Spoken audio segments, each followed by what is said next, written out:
नमस्कार बंधू आणि बहिणींनो, बेलाचं पान ह्या चॅनलमध्ये आपलं स्वागत। आज आपण बऱ्याच दिवसानंतर व्हिडिओ बनवतो आहे, कारण थोडे मध्ये काही प्रॉब्लेम आल्यामुळे आपण व्हिडिओ बनवू नाही शकलो। त्याबद्दल आपल्याकडे दिलगिरी व्यक्त करतो आहे। आणि चला आज आपण मूळव्याध या आजाराबद्दल बोलूया। मग तो मूळव्याध आपल्याला खुनी असू द्या, बादी असू द्या या चुंबळ्या असू द्या, कुठल्याही प्रकाराचा मूळव्याध असू द्या, त्याच्यावर आपण आज बोलूया। आणि एक खूप छान आपल्याला असा हा मी उपाय सांगणार आहे, उपायच म्हणाल मी तुम्हाला। त्याचा जर कधी आपण व्यवस्थितपणे वापर केला तर मूळव्याध हा पूर्णपणे नष्ट होतो। मग कुठल्या मस्याचा असू द्या, चुंबळ्या असू द्या या खुनी असू द्या, हा पूर्ण मूळव्याध आपल्या आयुष्यातून निघून जातो।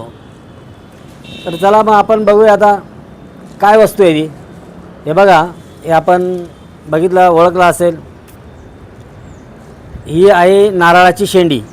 आपण काय करतो, कुठल्या देवाला गेलो किंवा नारळ जिथे वाढवतो आपण, किंवा आपण आपल्या घरी किंवा आपल्या कुठेतरी कार्यक्रमामध्ये नारळ घेतो, त्याच्यावरची ही जी शेंडी असतो ही काढून आपण सहजपणे टाकून देतो।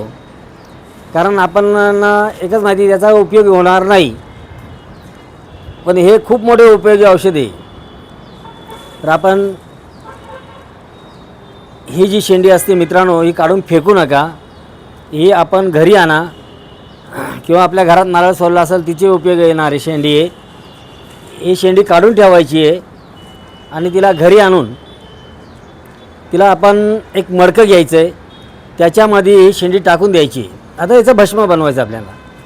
शेंडी टाकून द्यायची आणि तिचं वरून झाकण लावून सने मंद आचेवरती आपण तिला भाजून घ्यायची, म्हणजे जाळून घ्यायची। त्या मडक्याच्या खाली अग्नी पेटवल्यानंतर ते पूर्ण आतमध्ये हे जे शेंडी आहे याची पूर्ण भस्म तयार होणार। ती काढून घ्यायची, कपड्यानं गाळून घ्यायची आपल्याला, आणि एका काचाच्या बरणीत सेफमध्ये ठेवून द्यायची।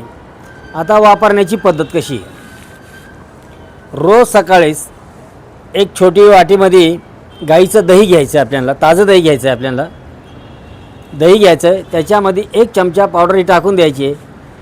आपण सकाळीच जर कधी घेतो आहे त्याच्यानंतर 1 तास काही खायचं नाही आहे। सेम पद्धत संध्याकाळी झोपताना पण असं जर कधी आपण ह्या नारळाच्या शेंडीची भस्म जर कधी सकाळ आणि संध्याकाळ 2 टायमाला घेतो आहे तर आपण बघाल थोड्या दिवसात जे मत्स्य आलेले असतात ते मत्स्य सुकून जातात, चुंबळ्या तो बसून जातो, आणि जो रक्तसारखं जात असतं ज्या व्यक्तींना, ते 2 ते 3 दिवसात पूर्ण रक्त बंद होऊन जातं।